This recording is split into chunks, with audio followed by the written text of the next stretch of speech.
Welcome, everybody. My name is Alain Kaitawa.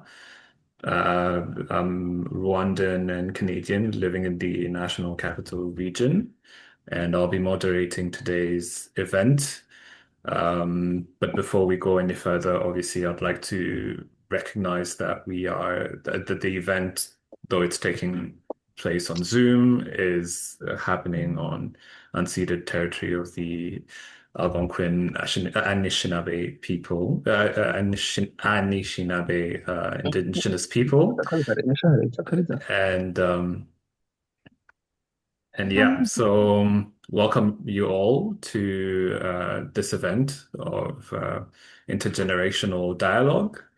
Et on aura avec nous deux éminents, deux éminentes personnes, deux éminentes invitées. On a Deidre Butler, qui est professeur associé des études israélites ou Jewish Studies in the religion program at Carleton University, and she's also the director of Zelikovich Center for Jewish Studies. Do apologize if I'm pronouncing it wrong. And we also have Agnes V. Klein. She was born in Romania in 1937. She immigrated to Uruguay later in life after the end of the Second World War with her family, with her Jewish family. And then she later came to Canada after she got married in 1962 with her husband. And she's been very much an advocate and a testimony giver, if I shall say so, about the Holocaust and her experience and that of her family and that of her husband as well during the atrocities that beset the Jewish people between 1939 and 1945 at the very end of the Second World War and the Holocaust altogether. Donc, un grand merci à tous ceux qui vont participer aujourd'hui à ce dialogue. Mais avant qu'on puisse donner la parole à nos deux éminents invités, j'aimerais inviter la présidente de Humura, Denise Omotoni, pour nous donner un mot de bienvenue. Merci. Merci, Alain. My name is Denise Mutoni, and I'm the current president of Humura. Can you hear me well? Yep. Okay, good. And I'm so happy to be here. I'm so happy to the group that organized this, that led by Monique.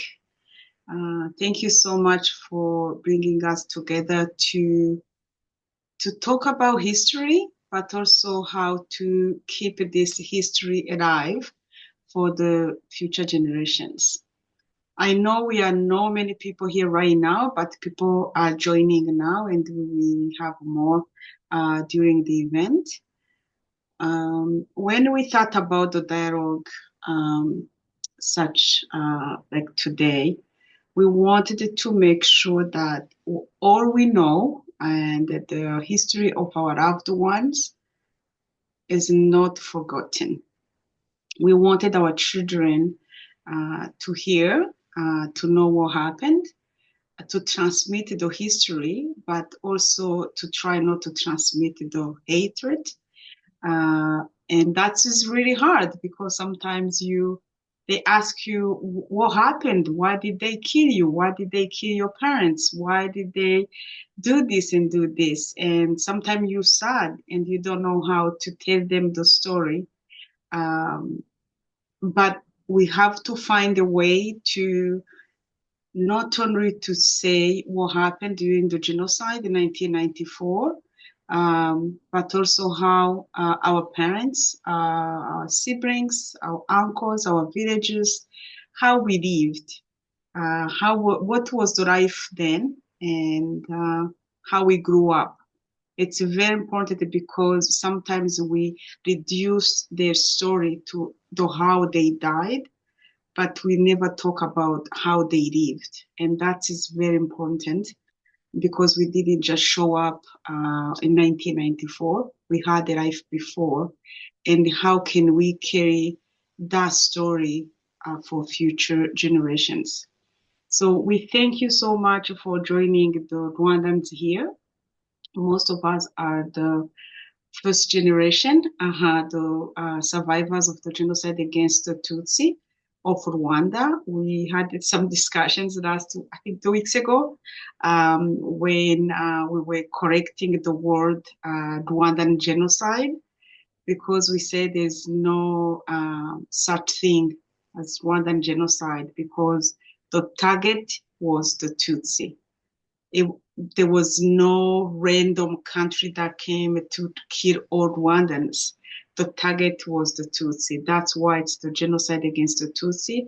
Otherwise, that's how those who deny that it never happened started to use those words to say it was all about Rwandans, it was just a war, it was a conflict. So we have to always be careful, even our children and their children know what happened and the truth matters. So thank you so much for being here. I'm not going to take too much time. And Humura, we always welcome anyone who want to teach us. We wanted to learn from the best. We want to learn from you, Dr. Agnes. We want to learn from university, the Jewish studies, how the Jewish community kept the history alive, how the Jewish community, the children of their children kept that history and they're still remembering because it's worth it. Thank you so much et bienvenue à Humura. Murakoze. Un Back to grand, you. Amen. pardon. Un grand merci à Denise Motoni, présidente de Humura, pour ce très chaleureux mot de bienvenue qui place très éminemment la discussion que nous allons avoir aujourd'hui. So Deidre, as I said, associate professor at Carleton University, will be leading the discussion with Agnes V. Klein to get us through the lives that her family lived uh, prior to the Holocaust and during the Holocaust and obviously even after. So Deidre, the time is yours. Merci à tous de nous accueillir aujourd'hui. C'est un sujet difficile. Thank you all for welcoming us today to speak together. Our topic today is a difficult one. We're here in memory of the genocide of the Tutsi in Rwanda to honor those who perished and those who still bear the scars of that suffering. Our goal today is to reflect on how we remember and why, to recognize that memory is under assault, that today there are those who deny the genocide of the Tutsi in Rwanda, who minimize its atrocities, and who seek to erase the truth of genocidal intention directed against the Tutsis as a people. Survivors of the genocide of the Tutsis in Rwanda have fought to be heard, to name this genocide, because this denial is real. I think we should remember how the UN Convention defines genocide in very explicit terms. First, there must be a special intent to physically destroy, in whole or in part, a national, ethnic, racial, or religious group. And that intent must be acted upon by targeting the group through killing, serious bodily or mental harm, or other harms that are listed in the Convention. Survivors and other members of the Tutsi community have stood against the efforts to deny what happened to their families, their friends, and their neighbors. They have stood against the effort to mislead and distort what happened, demanding that we remember what has happened was not just another byproduct of war, but to insist on the truth that this was intentional genocide. Our concern today is for the next generation. What will happen when survivors are not here to tell their stories? How will the next generation resist the misinformation and erasure of their own people's history that is so prevalent today on social media? There are young people on this call today. What are the challenges you face? What can we do to support you? Our goal is to speak of the memory of genocide and its legacy as a bridge of solidarity between the Jewish community and the Tutsi community. Although our experiences are different and happened at different times, we share some of the same challenges. Survivors have been essential to telling the story of these traumas, yet survivors are always aging. There were 3.5 million survivors of the Holocaust at the end of the war. Today, there are 350,000 worldwide. Most are over the age of 90. Almost all of the survivors that are alive today were children or even infants during the war. The Tutsi community is an even smaller community and is already facing the same issues as survivors age. How will the story of genocide be told when there are no more survivors? In both the case of the Holocaust and the genocide of the Tutsis in Rwanda, there were immediate efforts to conceal, distort, and deny genocide by the perpetrators. In the years after the Holocaust and after the genocide of the Tutsis in Rwanda, misinformation, distortion, and denial have taken root in academic books and in classrooms around the world. They are repeated in news reports and are surging across social media. Social media is amplifying and spreading genocide denial and distortion. Adults, and especially youth, learn about the world we live in and history through social media today. Research shows that survivors have been the most effective voice in resisting the denial and distortion of the Holocaust. What do we do without survivors to resist that denial? How can the next generation be part of the solution? Recognizing these shared challenges, we are here to share the insights of history and scholarship. I'm joined by Dr. Agnes Klein, a Holocaust survivor, who will share not only her story, but her thoughts on what it means to remember the Holocaust and how she thinks about the future of memory. I come here to contribute as a professor who has taught about and researched the history, memory, and legacy of the Holocaust for the last 20 years. Although I'm a member of the Jewish community, my family came to Canada before the Holocaust. I lost no family in the war, but I grew up with survivors. My friends and colleagues today are survivors and the children and grandchildren of survivors. I come to this subject with a deep sense of responsibility to those who were murdered, those who survived, and those who carry the trauma of the Holocaust with them through intergenerational trauma. That responsibility is a responsibility to the facts, to the history of genocide. It is a call to memory, to speak, to never forget. Before I ask Agnes to share her story, it's helpful perhaps to say a few very short words about what we mean when we speak about the Holocaust. The Holocaust was the Nazi German government's organized, state-sponsored persecution and murder of Jews.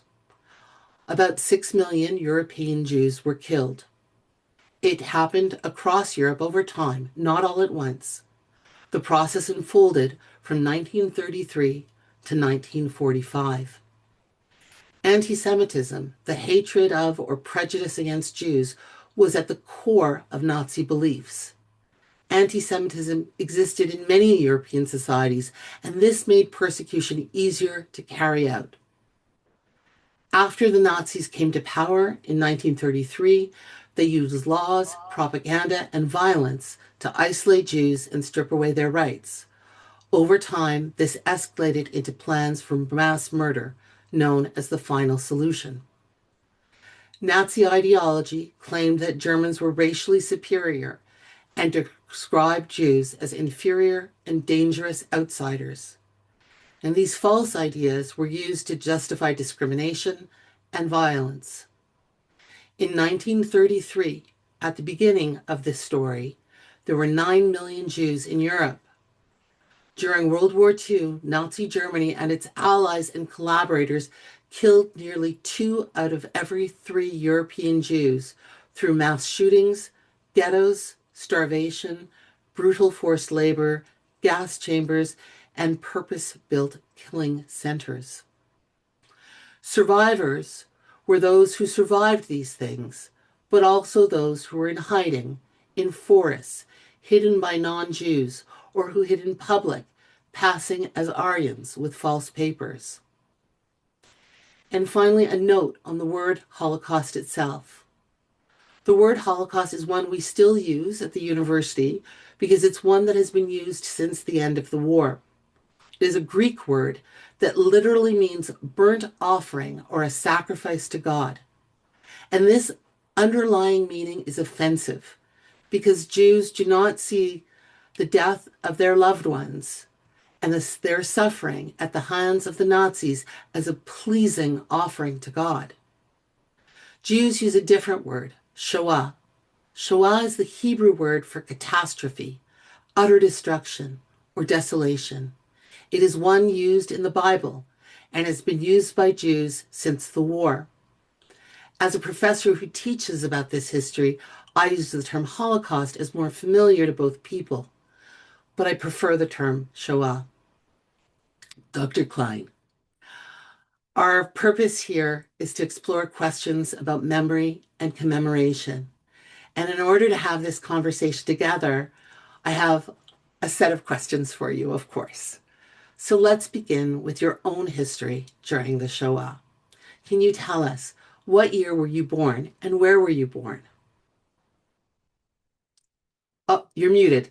Someone had to do it. Thank you, Deirdre. I was born in 1937 in a small town, not so small town actually, in Transylvania, in the Carpathian Mount that is situated in the Carpathian Mountains, in the southeast portion of the very deep tip southeast portion of Transylvania, which is one of the provinces of Romania. And for those who would like to look at something curious, it is the town from where the so-called Dracula seems to have originated. In fact, Count Dracula was no devil. He was simply a very strict voivode or prince that was running that province, and it was full of outlaws, and he imposed some very severe punishments and cleaned up the act in that province. But that came down in history as having been a lot of cruelty. It looks like a medieval town, and in some parts it still looks like a medieval town. And it's very lovely and very pleasant. And it also was the winter resort of the royal family, because Romania was a kingdom before and until the World War II. Thank you, Agnes. So 1937, the year you were born, was actually a very important year in the history of the Holocaust. We often talk about the beginning of the Holocaust in 1933 because that's the rise of the Nazis to power. But other scholars would talk about 1938. 1938 is an important year because that is the year that Kristallnacht happened, the night of shattered glass in Germany, which is the first moment of state-sponsored violence against the Jewish people. And it's from that moment that the violence spread. But where you lived was far away from Germany, and the violence didn't hit your town right away. So let's think about, for people who don't know how the Holocaust unfolded for Jews across Europe, what's important to know about the area where you were born. So I'm looking to understand, people sometimes imagine Poland. I think of the concentration camps. What's important about your area and the timing of the Holocaust there? Well, one of the things is that one needs to know that Europe has countries, but these countries were actually made out of provinces, and the provinces were incorporated into one country or another, depending on vagaries of European wars or other deals that the countries made between each other. And one of the things that happened shortly after the outbreak of the war, or so we're talking now about 38-ish or thereabouts, there were 3 provinces including Transylvania and from Romania, that were annexed to what was called then the Austro-Hungarian Empire. Our town was not included because it was the king was still in place, and so because this was the royal family's winter sort of designated winter resort, they had laid a claim for it. So that's one of the reasons why I always say that was one of the reasons why we were actually to some extent spared. The other issue is that as the Germans had also made different treaties with different countries of non-aggression, but they eventually decided that they would not respect those treaties of non-aggression, and they started to move from Western Europe to the Eastern Europe through wars, and very gradually. So it took them, I would say, till to reach those annexed provinces that were annexed to the Austro-Hungarian Empire, not until about 43, 44. Thank you. That's really helpful to understand how things could be happening in Germany or Poland and not yet happening where you were. When you and I have spoken together about your memories of your family during these years, you often talk about your sister's birth and how your family spoke about the dangers facing Jews like the day she was born. Can you talk to us a little about that? When was she born? She was born in 1940 on the night between the 10th and the 11th of June. And that is a night that was notable because it was a day that Paris was declared an open city. An open city meant that Paris was not going to be bombed or involved in the war in any active way. Therefore, no battles, bombings, and the like. And one of the things is that I was the oldest child of my parents, and I was a girl, and my father hoped that the next one was going to be a boy, and he was very, very sad. And my mother thought that he was very sad because she had another girl instead of a boy, and it was. And so not until she came home from hospital, and in those days women were kept in hospital for 8 to 10 days, did she find out that the real reason why he was sad is because he knew that things were getting really quite bad in the rest of Europe. And he had a really good political nose, and he sort of was very concerned about what would happen. And I do vaguely remember at a particular point in time some discussions about what was a safer place, Romania or Hungary.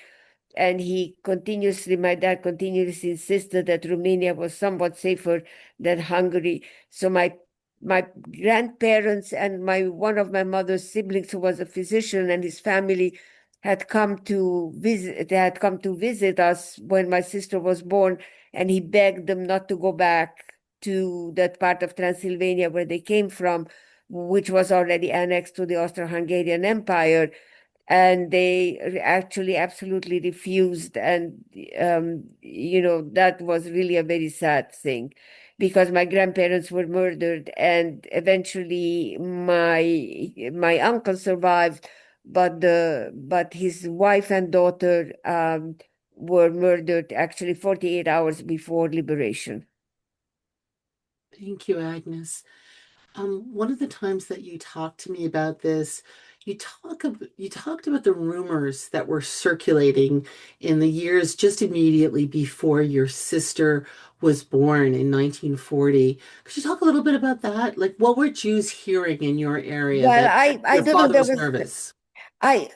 I don't know personally, but I know that, my mom used to always tell the story about how my father was always worried about, what would happen and what was going on and so on and so forth, which is one of the reasons. And as I said, he was interested in politics. He had a very, very good nose for that. And at one point in his life, he had hoped to kind of go back to university and eventually get into the diplomatic corps. And as vagaries of life happened, for reasons that had nothing to do with war or persecution, he never ended by getting back to university to finish a master's in political sciences or master's and a doctorate in political sciences. So he missed out on what his ambition was to become a diplomat. Didn't you tell me that your mother also wanted to go to university and something happened? Well, my mom went to university and she had to go to Budapest to go to law school. And she did in her last year, she dropped out because they caught her as she said, they caught her one time too many a dirty Jew.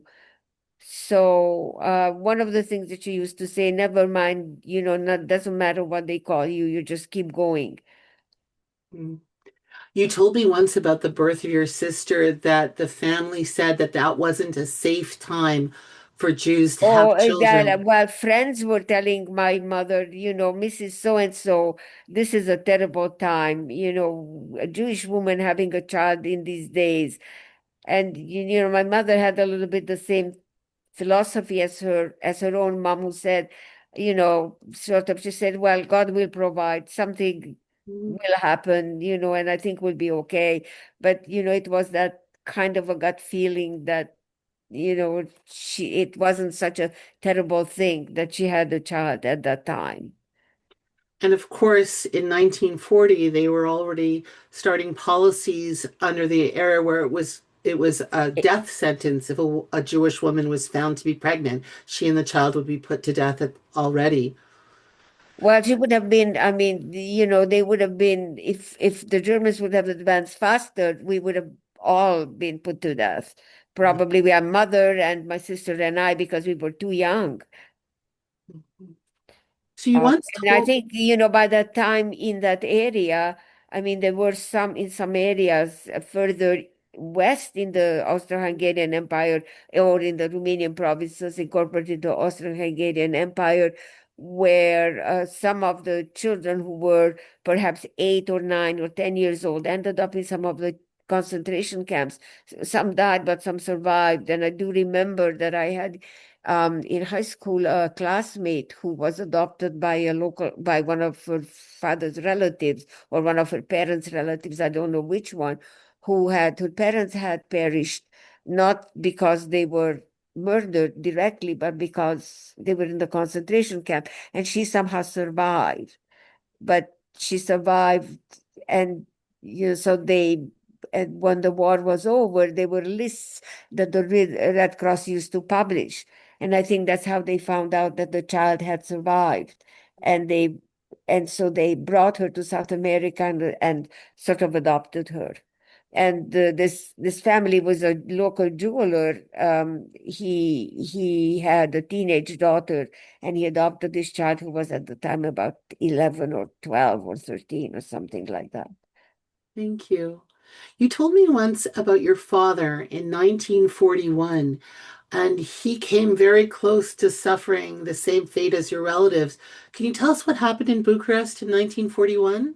Yeah, in Bucharest in 1941, there was in a particular point in time, the Jews were rounded up, and quite a few of them were sort of shot, murdered, etc. What had happened is that my father had wanted for a long time to leave Europe because he thought that Europe was not a safe place for anybody, period. And I have numerous family photos, even with me being sort of, even before my sister was born, even before my mother was pregnant with her, that where they were passport photos of a family because he wanted to leave Europe and he was thinking where he was going to go. And at one point he applied to come to Canada, and because he was a businessman and so on and so forth, and he had a relatively good education and all of those sorts of things. And I guess at that particular point in time, he was financially quite well positioned. He was a desirable immigrant to Canada, despite the fact that he was a Jew, and because there were problems in Canada as well at the time. And he got a call, or he got a letter to say that his application for immigration was approved, but he had to come and fill out some papers and so on. And so he went to Bucharest. And when he got there, he thought that, that was going to be it. But they said to him, no, these have to be processed now, and you'll have to come back in a week's time to sign them. And he sort of went back to the hotel where he was staying, which was, I think, in the Jewish quarter, because they wouldn't have taken him in any old hotel. He sat there for the night, and he said, "You know what? I'm going to go home. I can always come back and sign those papers in a week's time." I mean, would have been a 5-6 hour bus ride, or train ride, whatever he would have thought of taking. And so unexpectedly he came home, and and and in fact, that's how he escaped, because we were in that town. There were no really ghettoizing roundups and deportations.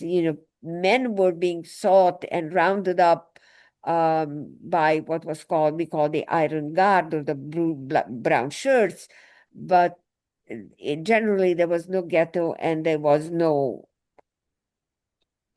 just street forced labor. Being a mountainous region, it was very rocky, and to repair streets was arduous work. And he was an intellectual; he simply could not do that work. So he was kind of, even then, going different places, trying to avoid being drafted or forced to force what we call forced labor. Because And they of had course, also areas where they did not necessarily ghettoizing, but forced labor.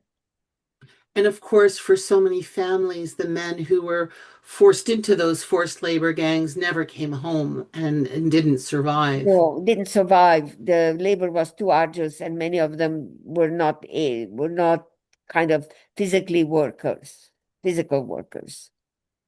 So, you know, this story illustrates so well how, in 1941, you have that roundup in Bucharest, but really the mass deportations from Hungary and Transylvania are really starting in 1944. So those are kind of the moments that are leading up to those deportations. So by the time we get to 1944, what's your town like? What's it like to be a Jewish family in that town? Well, I don't really, I mean, it was, we for a long time we really didn't, I mean, it doesn't hit me that we were unduly kind of underprivileged, with some caveats. One of these things is that we used to walk to the Jewish day school with my dad's partner, because he had, at the time, he put up a business fronted by a Romanian gentleman. And there were a couple of these, so you have to know that in this town one spoke, there were a lot of Saxons, basically Germans, originally from the Saxon region of Germany.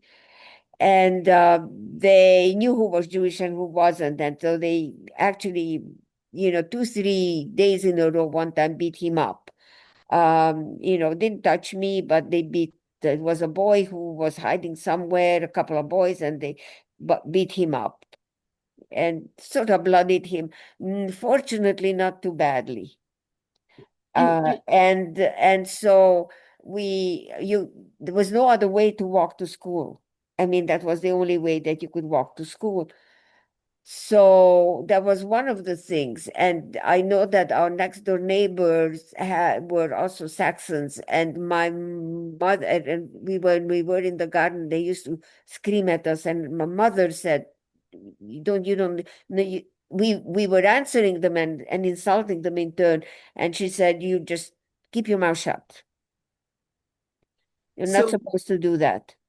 So this is the period in 1944, parts of Transylvania are being annexed to Hungary, and the Germans are getting closer. The Iron Guard is rounding up men and women. Your father is off and away trying to avoid capture. And your mom has to protect you and your sister. And your mother was a very intelligent woman. And you mentioned to me an incident where they came looking for your father to the house. What did she do? Well, she was beating. I mean, remember in those days where we didn't have a vacuum cleaner, so she was standing at the window and beating into. There was a patio underneath it, and she was beating this carpet. And when the iron guard came in and was looking for him, and she had a scarf around her head to so that she wouldn't get dust into her hair because her hair was really very dark.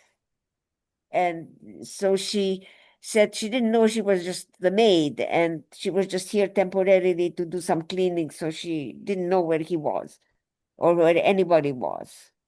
And she was very fortunate because, of course, they could have They decided could to have assault her insisted, or exactly. worse. She was very lucky. And I just don't know how she had the guts to say that she didn't know where he was and she didn't know. She had just said, I'm just a maid here. I know nothing. She was smart. So your family decides that it's time for you and your mother to leave the town. Your father is trying to avoid capture by one of these slave labor groups.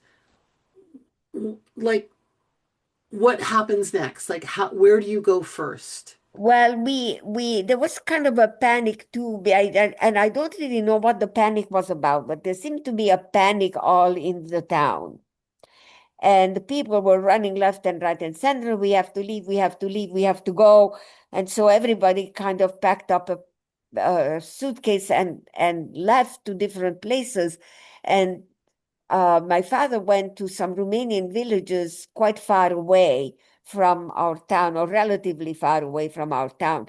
And nobody, they kept us for a day or two. I think we went to two or three places, kept us for a day or two. And they told us afterwards to go because I think there were probably German soldiers close by coming. I don't know, but they were scared of something or they were unwilling, I don't know. But that was what I remember.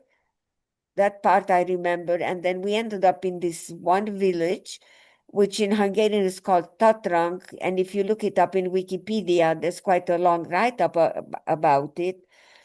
And it was close to town. And I don't know whether my dad knew this farmer or how it got there, but we got to this one house and this family was willing to take us in, and we were there for 6 months or so, and we were confined to the compound because it was fenced in. I mean, all of them were fenced in. That's what it was like. The village was a long street with the houses on each side, and you went through the yards, and in the back there was a barn, and when you went through the barn you got into the fields. And we stayed there for up to 6 months, and then the war was over. So So it was 45 thereabouts, and in September went back to school. amazing. And of course, you were going back to school, but you were doing so under the Russian occupation. Well, we went back to it was the Jewish school reopened, and we went back. My sister went to grade 1 because that's where she belonged. Then I went to grade 4, and then we were under Russian occupation, and my father used to say, "Oh, I'm an old socialist, and when the Russians are going to come, I'll be fine." And my mother used to say, "You're dreaming in Technicolor." I remember very well from then on, because I was about 9 by that time, and I was I kind of I kind of remember those things. And So, sorry. she and in fact they were requisitioning rooms. The soldiers were drunk. It was really not the pretty thing. We were very fortunate, and that's a story in itself. We went to we anyway, we went back to the day school reopened, and he had to actually hide again because the Russians wanted him, because being a businessman, they called him a speculator, and speculating in those days was in the Russian books a crime. So your So mother, that was not easy. And we got an exit visa only because a relative had was the secretary of the local, and you needed exit visa to leave the country. So we got an exit visa because this relative happened to be somebody in the Communist Party in our town. She was related to my dad's family somehow, and she was getting married, and so he gave her 50 gold Napoleons and our furniture.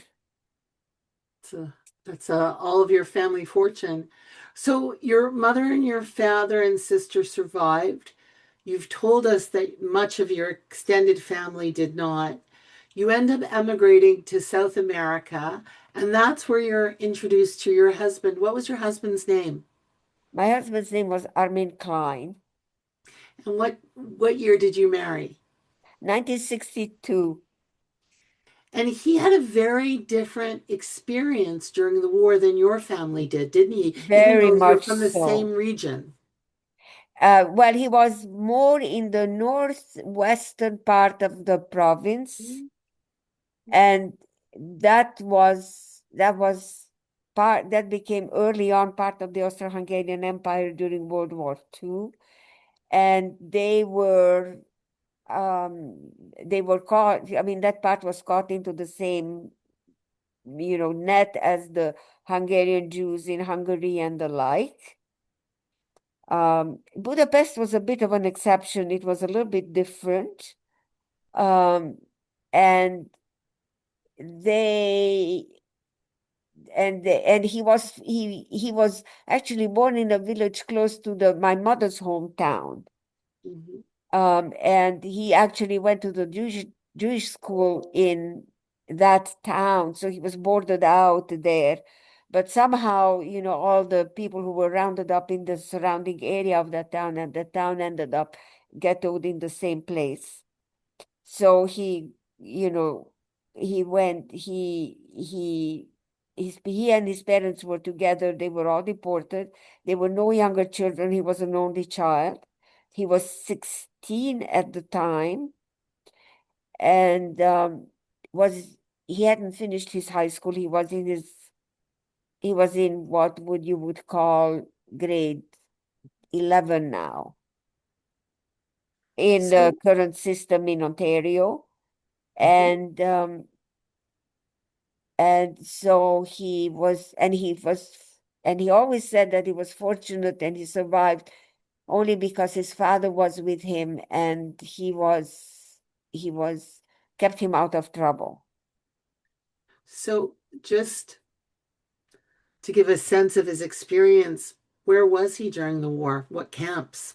He was in Auschwitz, he was in Dachau, he was at a place called Buna, which is one of the places which were some of the explosive factories or ammunition factories that the German had. But Buna was sort of also a suburb and an extension of Auschwitz, Dachau, and also a suburb of Mannheim. In Germany, it was sort of close to the border. And And sort where of the was heart he? that area is Auschwitz, which is Poland, really, Auschwitz and Dachau and those areas in what was, I think, Prussia at one time. And how did the war end for your husband? Where was he? He was I think he got liberated out of Auschwitz by the Americans. Mhm. Because people knew that on some parts Russians came and they didn't fare quite as well, although they didn't fare badly really, not terribly badly. And one of his younger sister, who was the youngest in the family, who would have been 10 years older than I am, uh, she actually was liberated by the Germans. I don't know which camp she was in, and she had typhus, and so she ended up in Russia, but they let her go. Not everybody was also as fortunate under the Russian, occupation. But she came back, and she had a boyfriend before, and she found him again, and eventually they got married. But that story ends up very sadly because he eventually committed suicide, but that's another thing. The time they were already in Israel, um, the two of them. And so they what they did is the underground in Israel, or the people who were who were working toward the establishment of the state, had put up some transition camps in Italy, in a place called Treviso, and there are pictures, and it's well known that's what happened. And they were trained to actually they had to undergo basic military training, and they had some psychological help and so on. And it turned out that the person who was the psychologist who was there knew the family, or was related to the family or something, and said to my husband, "What do you?" He said, how did your schooling go? So what about your father? What happened to your mother? I mean, he wanted to have the whole story. And then he said, and how was your schooling? And he said, I finished grade 11. And he said to him, well, you need to go, well, you're destined to go to Palestine, but you can always go to Palestine. What you want to do is you want to go back to Romania, finish your high school, and get a baccalaureate, and So, pass that thing, and then you can come back or go whatever. And the camps it was a year and a half later, roughly, and they had disbanded those camps or something, but he ended up in Vienna at the Rothschild Hospital. Vienna was also divided into 2 or 4 parts after the war. And there was a Rothschild hospital, which was the headquarters of some of this clandestine migration to Palestine. so Agnes, your husband was about 10 years older than you, and eventually you meet up with each other, and that's a story in itself, which we probably don't have time for today. But you marry, you have children, you build a life in Canada. And I wonder, like, did your husband tell you what happened to him during the war at You know, first, or did it take time? no, he actually took him a lot of time. And most of it was because, if you remember Ellie Bollegraf, and Ellie and I were friends, and I knew her from work, sort of, but also I knew her from the synagogue. And so we became friends, and, we used to have her and her husband over and so on and so forth. And I used to talk to her quite a bit. And she said, you really have to tell these stories. You have to tell these stories. You have to tell these stories. And I said, I can't bother with my story because I just don't feel that I just qualify. And I never even thought, even remotely, that I would qualify as a Holocaust survivor. And so many people had kept telling me, yes, you are, it doesn't matter because you were there when it happened, and you are now here, and it's way past that, and therefore you survived that period of time. You may not have survived the Holocaust as such, but you survived that period, so you need to tell stories. And we said to him, I said actually to him, it's that you need to tell the story because that's your legacy. It's part of your legacy to your kids. And he really didn't do that. He actually allowed himself to be interviewed once. I think we had the Sun or whatever in Ottawa, and it's a paper that's defunct long since. And he had a long interview. They came home to interview him. It was during the morning when I was at work, and I think he had just retired, and I wasn't. He must have been about 70 at the time. And I mean, he did that interview when I read the interview, and it was really nicely done. It was very well done. And then at one of the Holocaust memorials, they had asked him to say a few words, and he was very reluctant. And again, I said, you have to say it. You have to say it because it's your legacy. And he put together something for about 10 minutes and, written down. And I have that piece. And he occasionally, towards the end of his life, used to chatter about a few things, but he actually told them as stories. And it's very interesting because at this year's Holocaust Memorial, we had a lady by the name of Kate, or whatever her name is, and somebody asked her where she had been because her parents were Holocaust survivors and all their friends in Toronto were Holocaust survivors. So she writes these children's books for Holocaust and for them to understand what it was and, what persecution means and targeting means and the like. And uh, they asked her during, as part of the questions, they asked her whether she felt traumatized, and she said she didn't because these were told as stories and there was no really resentment in these stories.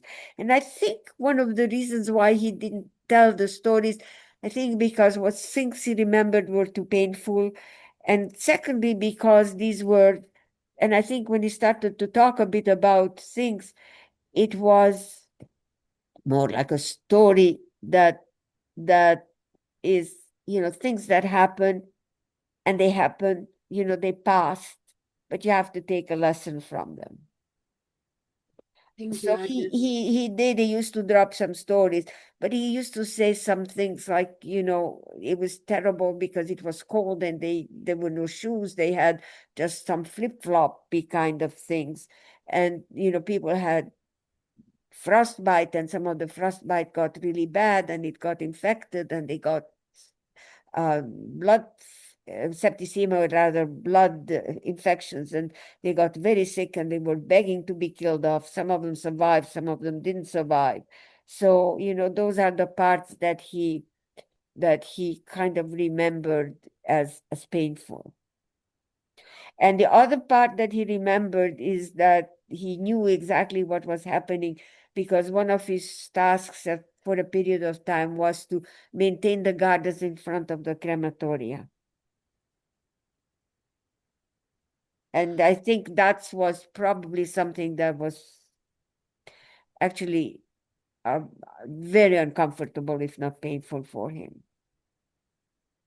Agnes, when I've spoken to you, you told your own story because I was speaking to you about that, but you always tell your husband's story. You talk about neighbors, you talk about friends, you talk about your family.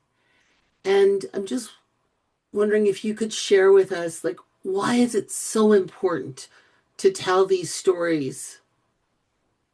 Well, there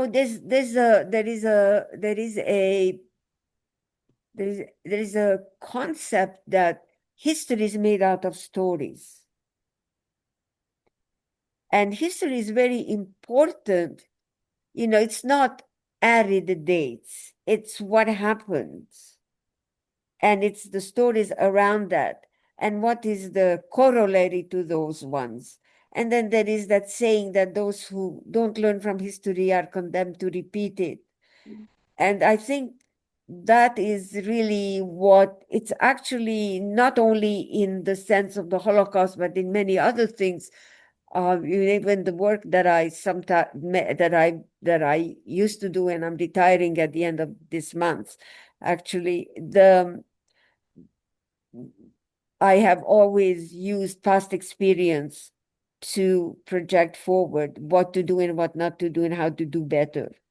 And so I think, and how to avoid pitfalls that I might have fallen into. And if I fall back into them, I would try and tell my staff, you don't do that, because it's just not very good. Remember that.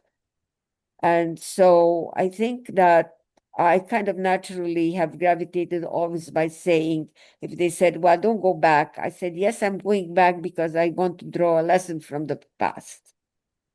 I've been told many times, even at work, don't go back, look forward. But I said, I can look forward if I go back and I know what I have to avoid or what to prevent or how to judge the present and how to judge the future in the context of the past. So it's a general learning.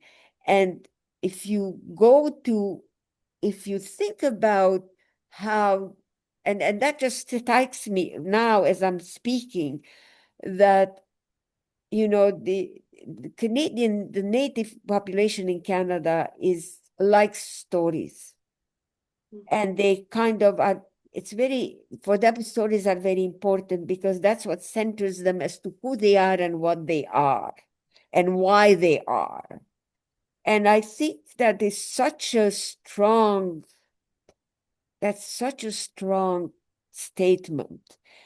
And in fact, one of the things that struck me is because before services in the synagogue, quite often we have a Torah class. It's optional. It's anybody who wants to go. But today we were talking about exactly that stories are important because exactly those sorts of reasons. And, that kind of puts some words into something that I could not verbalize properly before. Agnes, thank you so much. That was really a beautiful way of telling your story and your family's story and your husband's story and explaining why it's important to you. If everyone will permit me just another few minutes, I'd just like to say a few more words before we move to question and answer, because really our goal today is to think about the next generation. So I'd like to think about the challenges that we began with. What do we do about the fact that survivors are aging and will come to a time when there are no survivors to share their stories? How do we think about preserving memory, passing this survivor testimony on to the next generation? And why is this important to the identity of the next generation? So, as someone who studies the history of the Holocaust survivors and their testimony, I'll say that it's important to note that the question of how to preserve survivor testimony in the Holocaust actually began during the Holocaust itself. We have diaries and notebooks and photographs and drawings from during the war. And immediately after the war, Jewish individuals and institutions began gathering as much information as possible about what had happened and who had been murdered, and survivor testimony was critical to this effort. At the same time, there were official efforts to determine what had happened. There were legal trials. There were journalists and academics attempting to understand and reconstruct this history. And survivors often weren't consulted because they weren't believed, or it was assumed that survivors were too traumatized or emotional to be reliable sources. And for this reason, the first trials, like the Nuremberg trials and the first scholarship, relied almost exclusively on Nazi perpetrator sources to describe what had happened. It took until the Eichmann trial in 1961 in Jerusalem for survivor testimony to be placed at the center of a major Holocaust trial of a perpetrator, and it took decades for survivor testimony to be respected. Survivors who came to Canada were all ages, from infants and children to teenagers, adults, and the elderly. And even in Canada, in the first decades after the war, survivors were often regarded with great suspicion. The camps were imagined often as prisons. And here in Canada, people imagined that survivors must be guilty for some reason to have been imprisoned. And of course, Canadians had anti-Semitism already here in our culture and in our communities.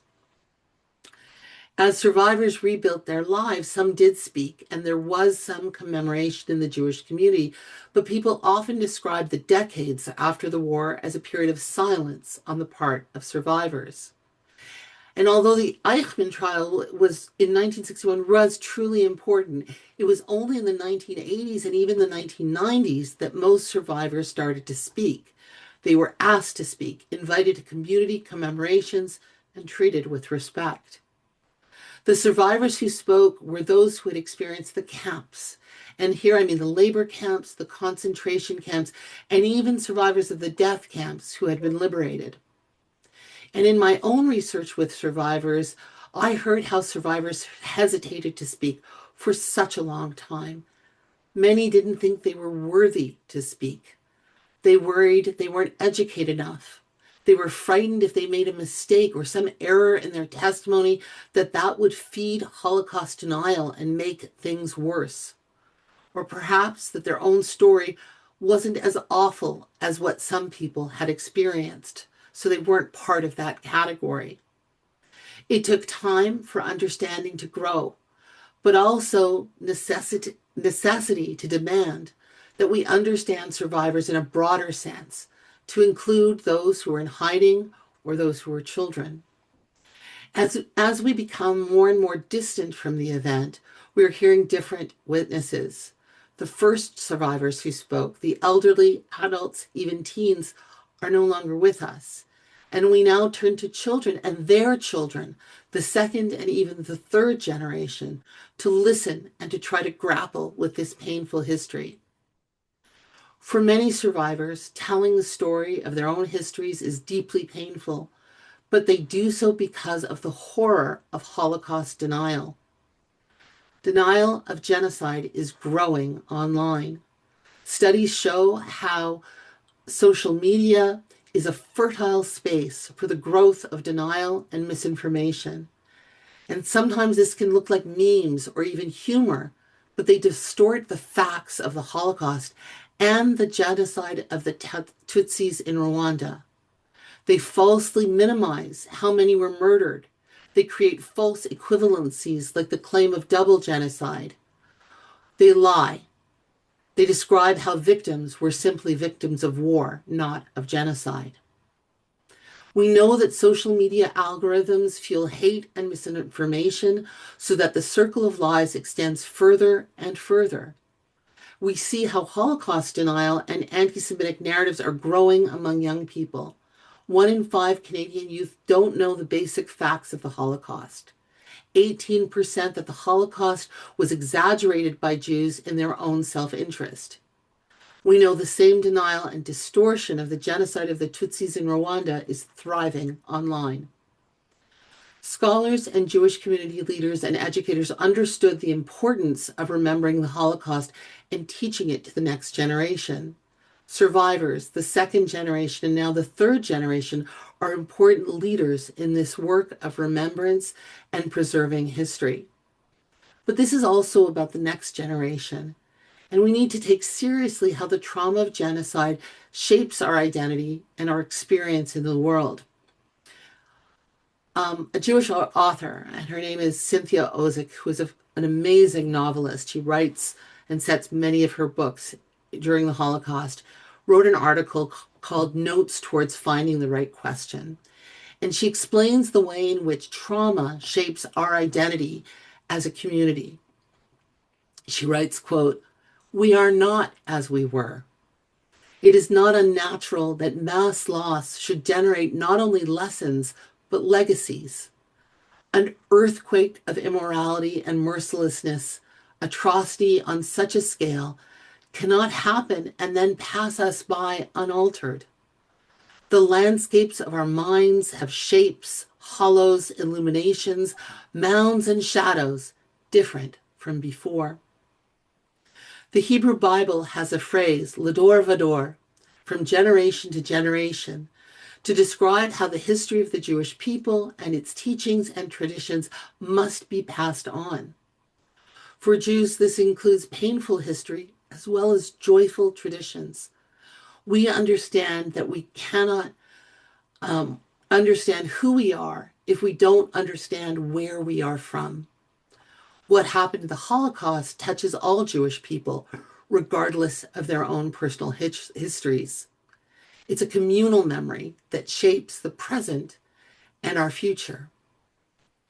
We need to support the next generation in this chain of transmission so that they too can understand the fact of what has come before and how it shapes their own lives.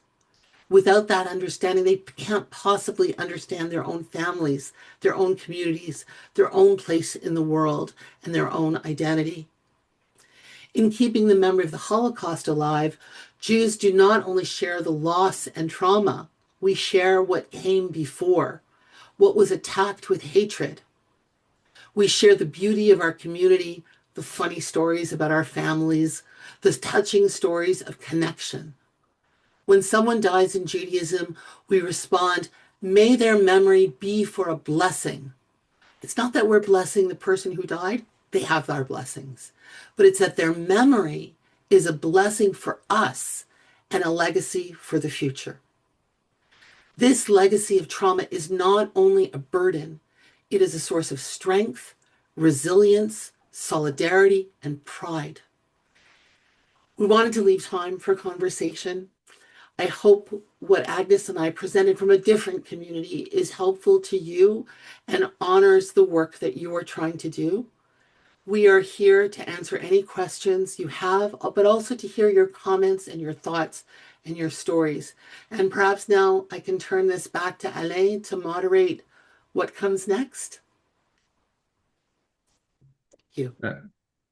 Thank you, Deidre. Thank you, Dr. Agnes Klein, for your testimony. It was very eye-opening for me. It was a very eye-opening experience and very teaching moment. And I'm sure, and from the comments that we can see in the chat, that it's been highly appreciated by the wider guest present on this call. So I'd like to open the floor to the participants. Anyone who would have a question, a comment to make for either Dr. Deidre Butler or Dr. Agnes Klein, feel free to raise your hand and I'll give you way And if to. anybody wants a question in French, they can go ahead and do it in French. Absolutely. Yes.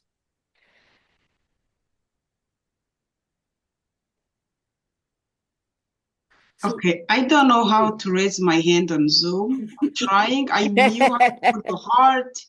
I know how to clap hands, but I can't find. Oh, I see it. I see it. It's under there. Okay. Thanks. Wow, wow, wow, wow.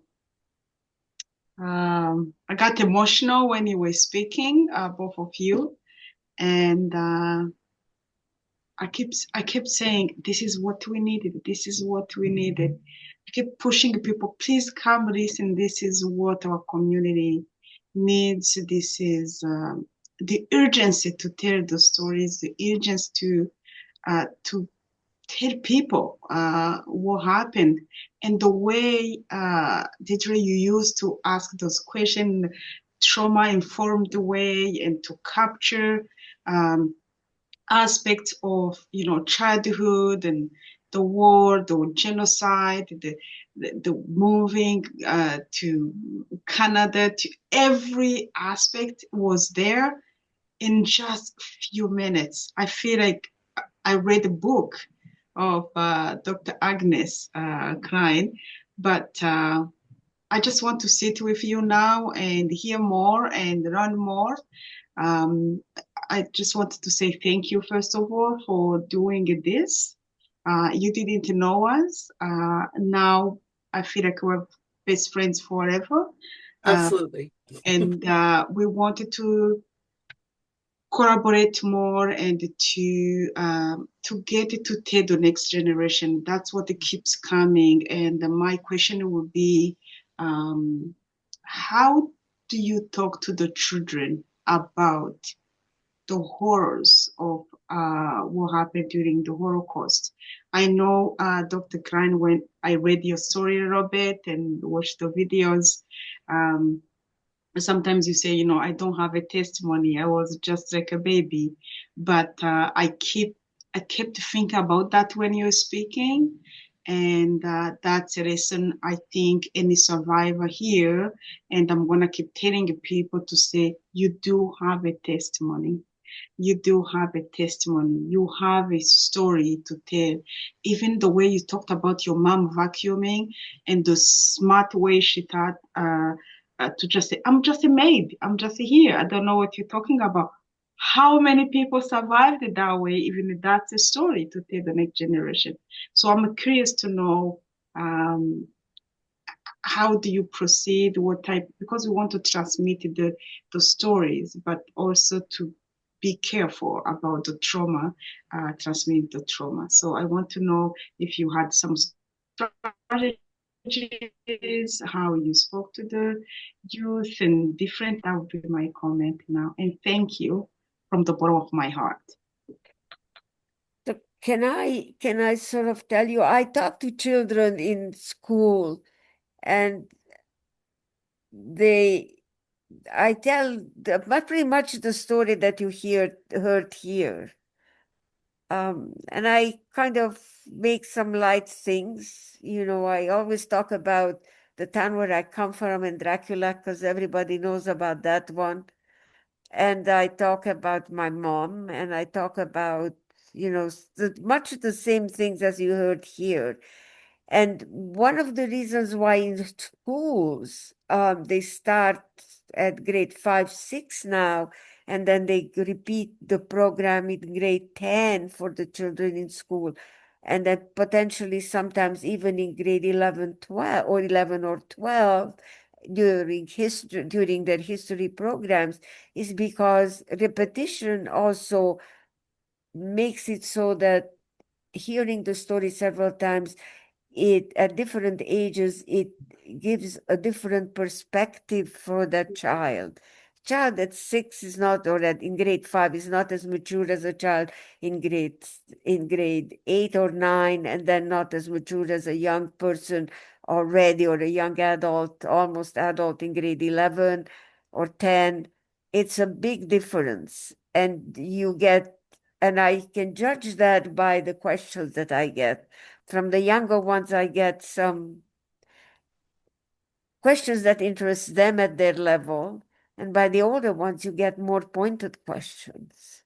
And they are more the ones that focus on the issue of what the whole thing actually means and the lessons that you have to draw from it.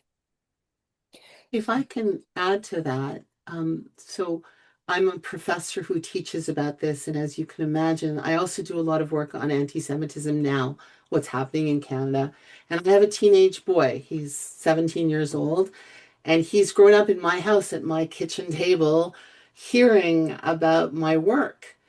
And so he's heard about the Holocaust probably at least he was maybe 5 before he started to realize what we were talking about.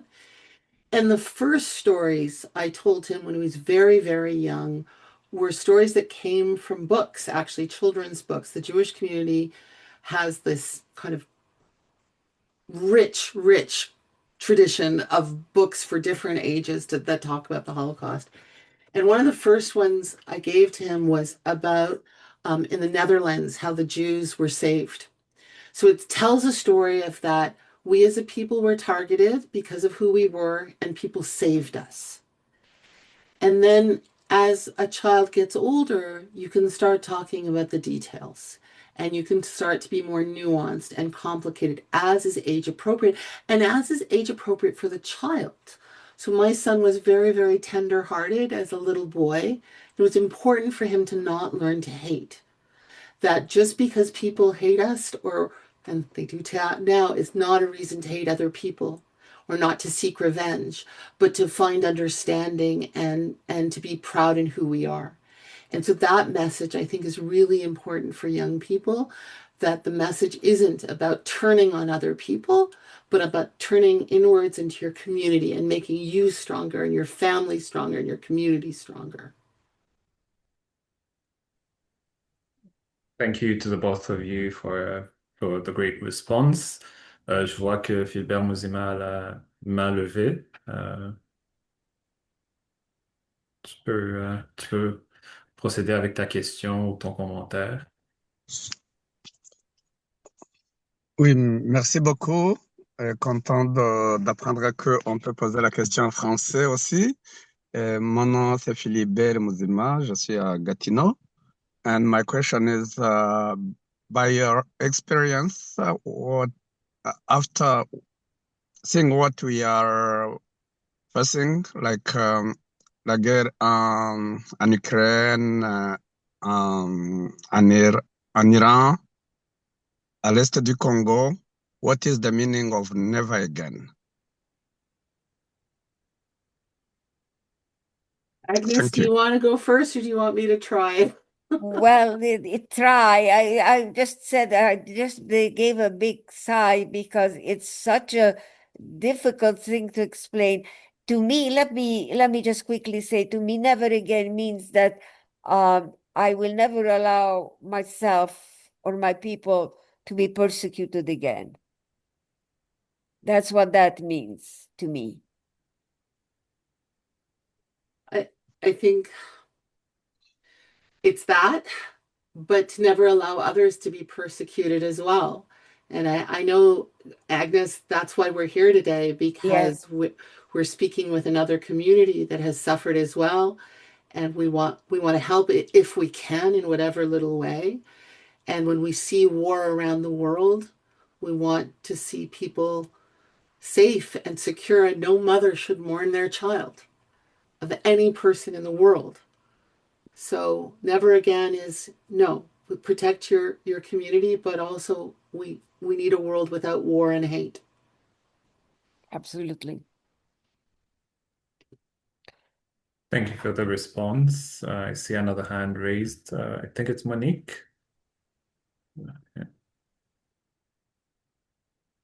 Thank you so much. I don't know how to thank you. I was very moved hearing you both interact. It's like it really meets and portrays our intergenerational dialogue. To see you interacting, talking about the Holocaust and the whole story being told to us, I really, really appreciate. As we've been discussing, preparing this event, our goal is to have our young generations carry the memory. As you said, we have the memory, but we have the legacy. So my questions to Dr. Butra, you said that your family was already here before the Holocaust. And I'm trying to make connections with our youth, the young people who were born here, very far from our country and from the event. And we wanted them to be able to carry what we're doing today. So, and I see you being really into that subject. What brought you to this? What was your motivation? What kind of interest did you have to really get into the studies like this? So I think most professors, they become interested in their subject because of personal experience. Mm. And when I was a little girl, I grew up in Montreal, and I went to a French Catholic school, which is why I speak French. And I was called a damned Jew, and I was accused of killing Christ.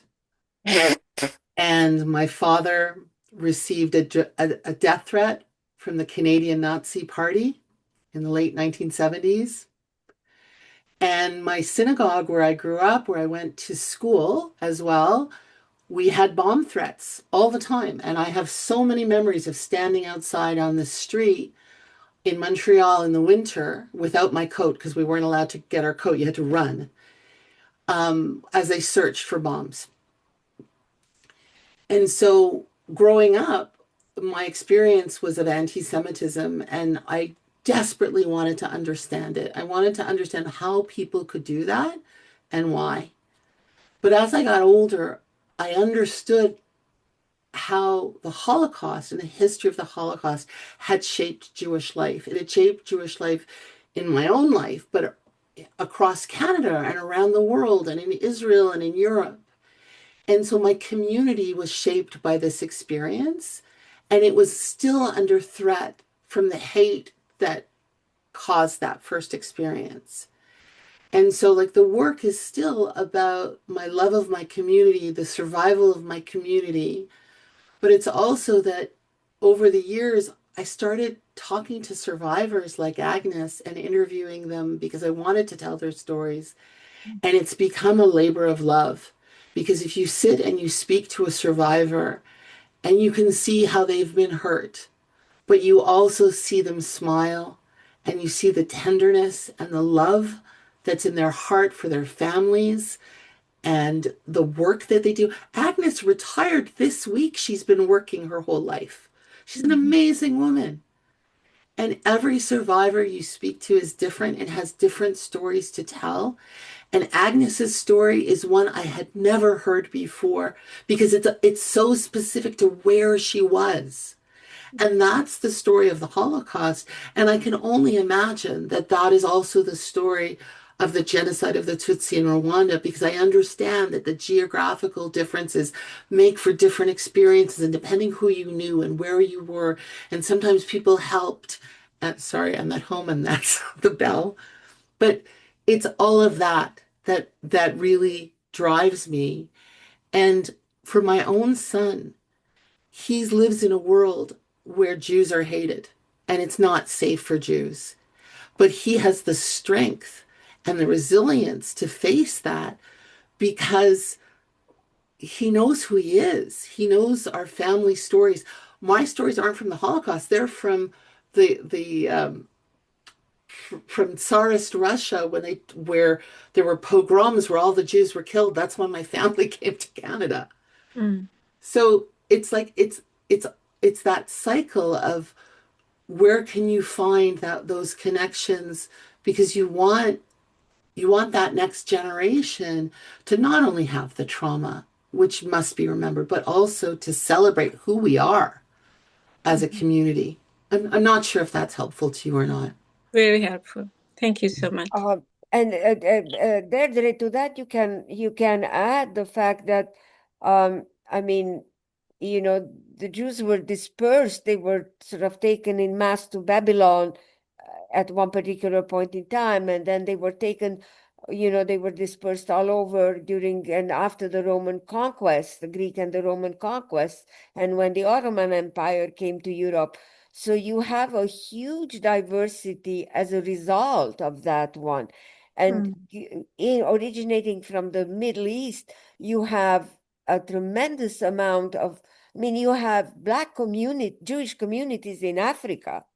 That's not getting away from it. And they have been persecuted in Africa. For instance, I was in Tanzania in 2019, just before COVID, and we were at this small community in Arusha, or just outside Arusha, and they were migrating from Tanzania to Kenya and back to Tanzania, depending on where they were persecuted or not persecuted. So, they were, it's amazing how through all of that, they kept their traditions. And they're originally, from Yemen.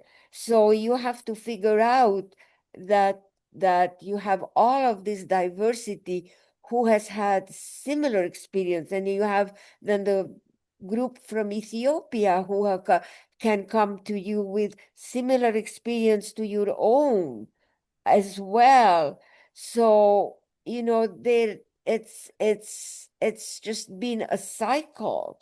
We've had 80 years of quiet, but uh, this discrimination thing and biased thinking has reared its ugly head again. And I kind of, if there's any blessing in having lost a husband, is because he cannot see what's going on nowadays. I'm grateful for that. But so a lot of the times I conclude what I tell children is that you don't look at the surface, you look what's inside the person, and that's what you go by. Because that's what actually matters. That's the essence of that person. It doesn't matter whether they're purple or pink or white or yellow or green or whatever color they are, what's inside them. And that's what you have to go by.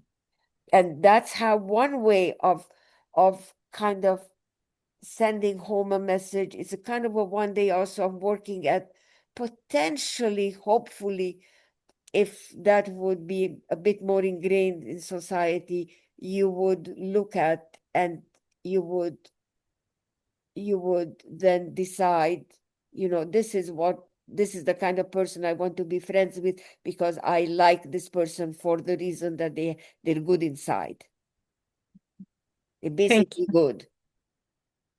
Thank you very much.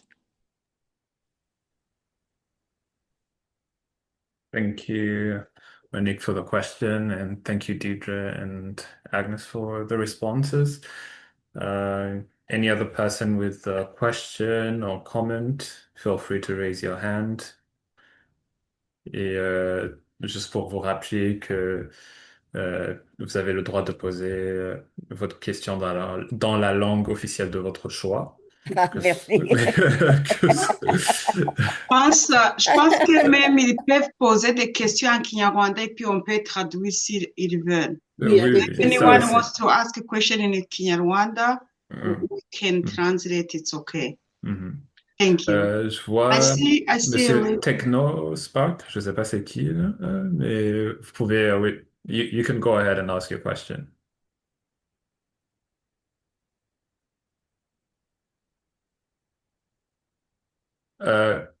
You are on mute, you're still on mute.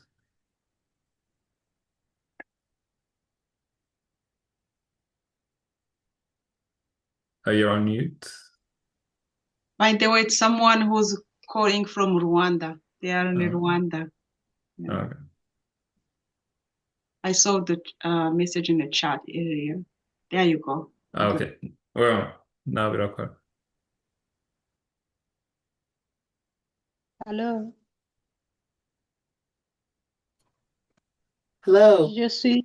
Alors, Bonjour. Bonjour, on vous entend, on vous entend. alors, bonjour. Bonjour. Mon nom c'est Justine. Je vous appelle depuis Kigali. Je vous remercie pour la belle conférence. Il y a une question que je me pose, je me pose beaucoup de fois. Ici au Rwanda, on essaie de lutter contre l'idéologie génocidaire, donc le déni. Mais ma question est comment poursuivre les génocidaires qui sont à l'extérieur du Rwanda parce que nous voyons vraiment beaucoup de violence, surtout en Europe et aux Amériques. Comment faire face à ce problème? So, Diane, je vais répéter la question en anglais juste pour vérifier que je comprends très bien. Is the question about how to deal with people who participated in the genocide outside of Rwanda? Is that the question? Yes. Yes, okay. Yeah. Alors, c'est un problème international parce que on sait que il y en a des personnes qui ne veulent pas accepter l'histoire de la génocide. Et il veut dire que c'est la guerre ou que c'est pas arrivé comme on dit. Alors, c'est un problème de la loi internationale. Mais aussi, c'est un Oui, problème dans les universités, dans les écoles, sur les médias sociaux. Alors, c'est un problème public et communautaire. Alors, c'est une question, comment est-ce qu'on peut rendre comme des conséquences à les génocidaires, mais comment est-ce qu'on peut protéger les personnes qui sont, est-ce qu'on dit vulnérables, vulnerable? vulnérable, oui. Et comment est-ce qu'on peut protéger nos jeunes from lies, from the denial? Alors, je pense que ça prend comme des collaborations entre les organisations internationales, entre les académiques, entre les personnes qui sont responsables pour la communauté. Mais c'est pas quelque chose de simple. Même ici, au Canada, on a des génocidaires qui ont arrivé dans notre Parlement et qui ont reçu des honneurs. Alors,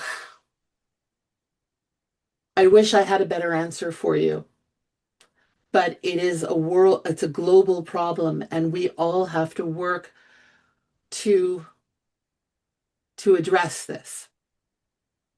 And Canada should be part of the solution because Canada was there when it happened, immediately as the genocide was ending and as it unfolded. And we have a Canadian responsibility to act.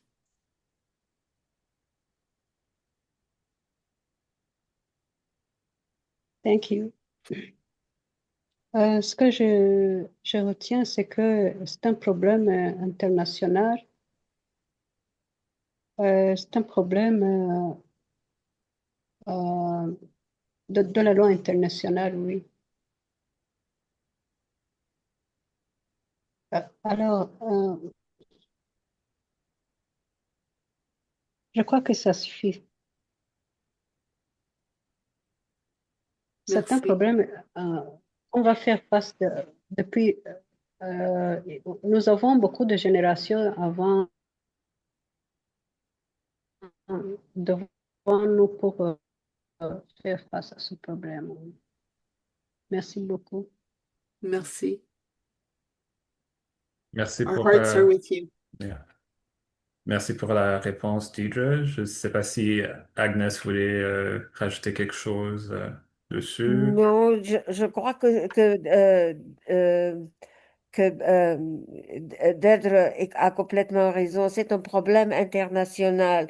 Il faudra changer la manière de penser de tout le monde. Et pour commencer, ou des lois internationales ou de l'éducation internationale qui vient un petit peu la même dans tous les pays, adaptée aux circonstances particulières de chaque pays. Mais c'est la seule manière. Et probablement, le problème ne sera pas résolu dans une génération. On aura besoin de plus d'une génération pour résoudre ces sortes de problèmes, parce que ce sont des problèmes très importants, très graves, et on ne peut pas résoudre tout d'un coup. Oui. Donc, c'est quelque chose de progressif, je crois, doit être mis en place. Merci beaucoup pour la réponse. I'll give the floor to Joseph Goumaïre. Joseph Goumaïre, si tu as une question, le temps est à toi. Merci de m'accorder la parole. Et juste de faire une petite réaction à propos de la question posée par Dame Justine. Au mois de mars dernier, ici au Canada, il y a eu une conférence organisée par Madame la procureure générale du Rwanda, accompagnée par un certain Siboyintore. Et la question pareille leur avait été posée et ils ont répondu, entre autres, qu'ils se soucient énormément de cette question, mais que à leur bureau, au niveau de chez le procureur général, il y a un bureau spécifique pour ça et que quelqu'un qui est au Rwanda et qui connaît quelqu'un qui se trouve dans la situation pareille peut se joindre à eux et ils peuvent l'aider facilement. Merci.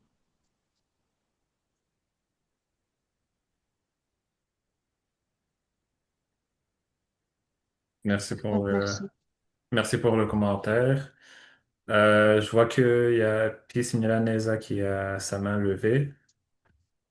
Uh, would you have a question, Peace?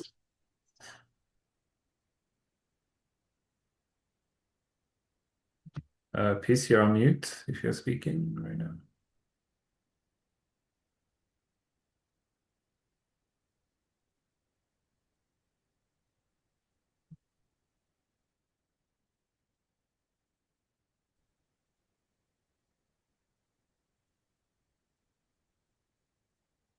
Euh, ok. Entre-temps qu'on attend que Peace puisse poser sa question, I had a question of my own. So the both of you obviously have experience in academia. Oh, actually, there's somebody else with a question. I can wait. Henriette. Henriette has a question. Feel free to go Hello, ahead. can you hear me? Yes. So sorry, I'm a little bit sick, but I really wanted to appreciate this conversation and the space and all the share that, I came in late, but it's really amazing to have a space like that. I have a question, and my question goes to Miss Butler, if I said your name right. Yes. Survivors of 1994 genocide against the Tutsi in Rwanda, most of the time, um, I would say that a big number of survivors have never had the opportunity, sorry, to share their stories. Mainly those in the villages. A lot of people who are now sharing their stories, those who are educated.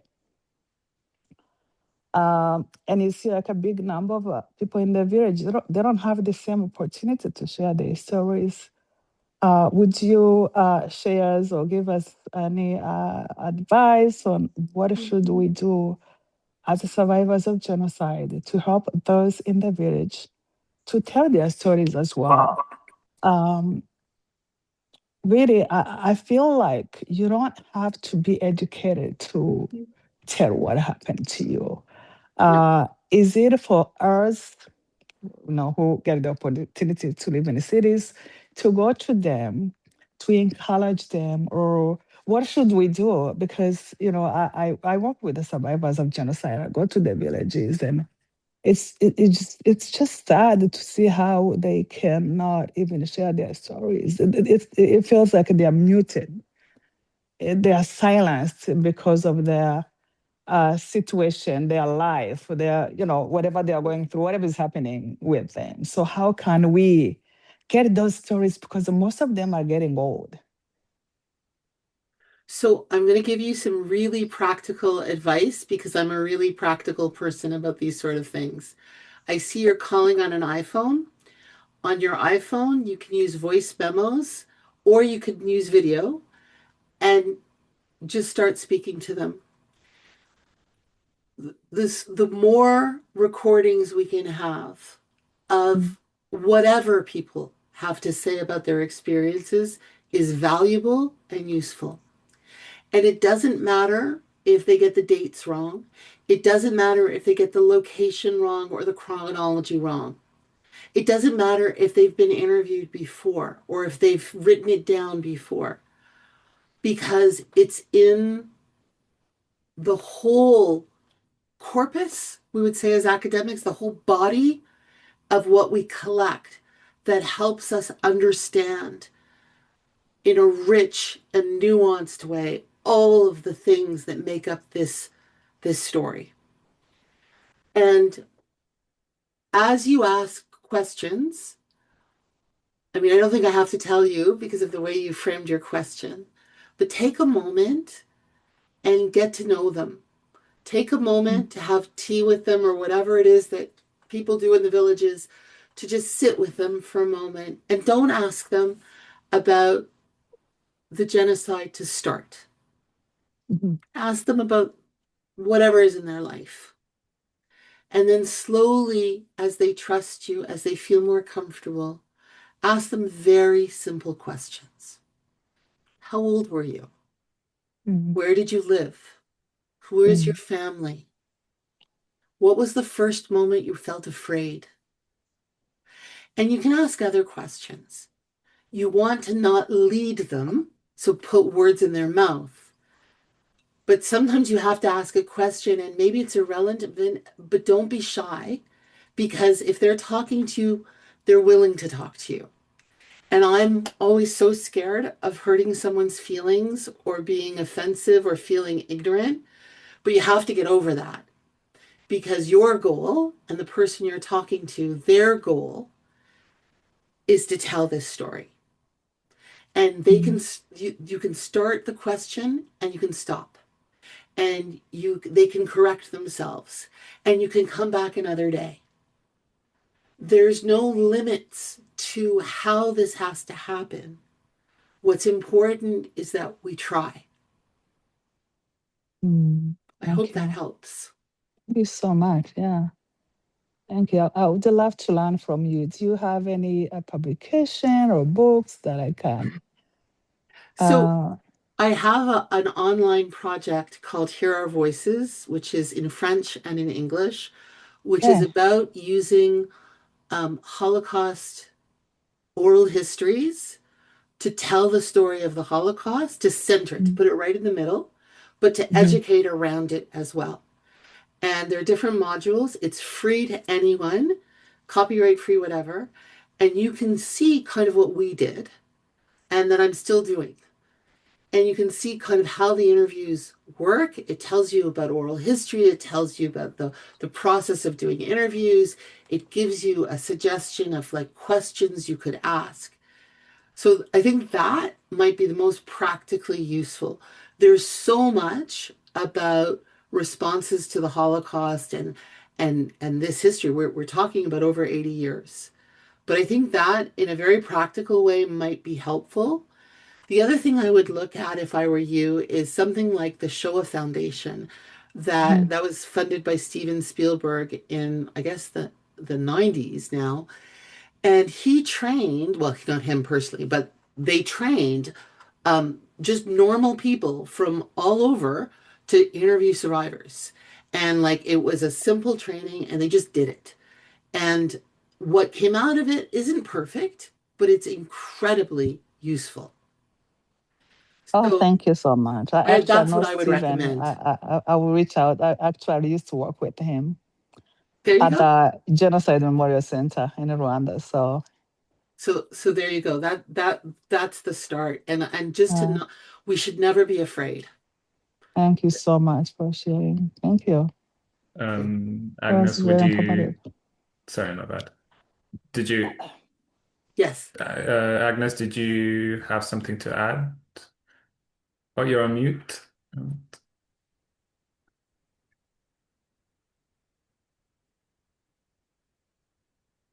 No, I don't have anything. I think they just said everything. Oh. She's more knowledgeable in this area. I have no knowledge in this area. Okay, no worries. I don't claim any wisdom in this area. I see that Peace in Yeleneza is back. Would you be open to asking your question? Yes, please. I'm sorry for a while back. I disconnected myself by mistake. So my question is to both of you.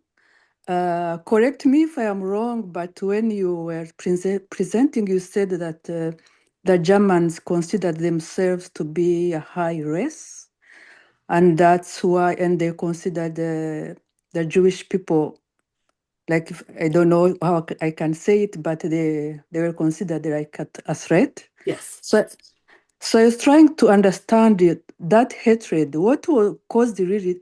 What was the basis? What was the cause? Because in our case, the genocide against Tutsis in 1994, it started long ago with colonialism, and they divided us and all that sort of things.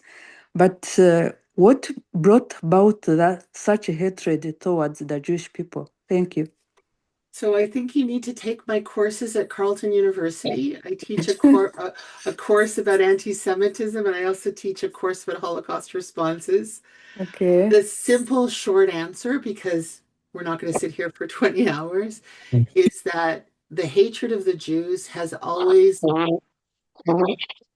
related to Jews being different and other. And so whether it's the ancient world, the early Christian church, whether it's the medieval period, whether it's the Nazis, it's a way of affirming who you are and making the Jews as other. And so hatred changes over time, anti-Semitism changes over the time, but it always starts with the problem that the Jews are different. They're different religiously, they're different racially. That was how the Nazis understood it. It wasn't true. This difference becomes a target for hatred. And it's more complicated than that, but that's how it starts. And by the time you get to the Nazis during the Second World War, you have centuries of hatred of Jews in Europe and in Germany. And so the German people are ready to hate the Jews. You have this new theory of race. And in this new theory of race, Jews are considered to be a threat to the purity of the Aryans and of the German people. And because they are considered to be a threat, they have to be eliminated. They have to be destroyed. That's the short answer. Okay, thank you so much. Thank you. Agnes, any No, additional words? I sort of touched on the fact that this is centuries old, and it given social circumstances sometimes and political theories, it pops up its head every so often, which is what's occurring now. And again, it's this issue with it. We're different in some way, but I came across an article that said, "Wear the difference with pride," which was really rather interesting. It was a different take on combating anti-Semitism, but I don't know how well something like that would work. All I can tell you is that I never made a secret about it, and everybody around me always knew that. And I think I was fortunate. Nobody ever attacked me or bothered me, certainly not obviously enough. Uh, Languages sometimes have expressions that are translated to anti-Semitic sort of statements. For instance, when I lived in South America, if somebody did something that the other one didn't like, you said, "You did a Jew thing on me," or a judeada, as they called it. And when I heard it first, I was really shocked. I just didn't know what to make of it. And it became so common that nobody even realized what they were saying. And you just, let it drop because, that's the best. Sometimes that's the only thing you can do. Sometimes you can fight it and you can counter it directly, but you can't always do it. And it's not always wise to do it because you have to judge your opponent and figure out whether that's going to be aggressive. That's on a person-to-person basis. On a political basis, I think countries again have an opportunity and an obligation to protect all their citizens. And that's the only way that discrimination within a country can disappear. that there is an obligation. So it's part of good government, good citizenship and good governance. And this thing was allowed to foster. But if you stop it, then it doesn't, you have to stop it if it rears its ugly head. And there has been insufficient work done to stop it. For instance, today in Canada and in most other countries. I mean, it is much more complex than that. There are a lot of subtleties that, again, as that aptly said, you would have to have 20 hours of explanation to actually provide the details. But on an immediate basis, if something like that happens, you say stop. Thank you very much, Deidre Butler and Agnes Klein, for participating in today's event. I think it was, as I said earlier, your testimony and was very informative, was very eye-opening and very interesting for me. And I'm sure with the reactions that you saw and the comments and the discussion that followed, that everyone was very invested and very touched by what the both of you told us today. So, j'aimerais inviter la présidente de Humura, réinviter la présidente de Humura pour nous donner un mot de clôture pour l'événement de cet après-midi. If I may, just before that last thought, Mhm. you asked to share the link to the Hear Our Voices project. What you shared was actually an advertisement to raise funds. So if anyone wants to donate money, they can. But the actual link is where it says eCampus Ontario, and it says Hear Our Voices for the English versions et Écoutez nos voix pour français. Perfect. Merci pour la correction, Denise. Yeah. Wow, I can say thank you a million of times, maybe 6 millions. And thank you for all the voices you presented here. Thank you for taking the time to say yes to our invitation. This started during COVID. I believe this is our third, if I'm not wrong, fourth or third edition of the Dialogue Intergenerational. And I know the Jewish community talks about the decimal point generation in the second, am I right in that term? I believe that's how you call them, the children of survivors and the second generation. We realized some of our pioneers were starting to pass away naturally. We remember here Dr. Oscar, Dr. Bert, and other pioneers of Humura. And we always talked about who's going to do this after us? Who's going to do this when we are not here? Who's going to remember when we started to forget? And that's going to happen. It's human, it's natural. And we had a little bit of moment of panic, and we said, we have to bring up our children. We have to talk about this because, like you said, in the Jewish community, the first generation was not talking. They were not believing them. They said that they were traumatized. They can't say much. But fortunately, for Rwandans, we have a platform in the government that allows us to speak and to have a whole week of memorial during April. And that's something we can't take for granted because not many people have that platform, and we can't abuse that, if I may say, and not use it appropriately, because we one day probably not have that time to do that. So we started to bring up the children to involve them in the activities we do, just to start slowly, that approach where you start slowly when they ask you. I'm proud to say that my daughter is on this call because I was like, you can't miss this. This is really good. Because that's at some point we have like almost even to force them to be there, because this is not the coolest thing to do on a Saturday afternoon, but it's very important to be here.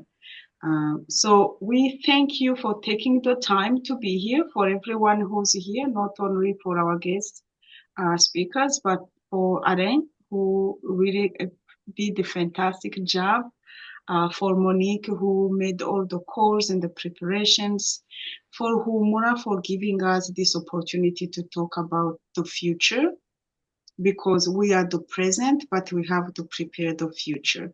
And the future is the kids we have, is the books we write, is the videos we make.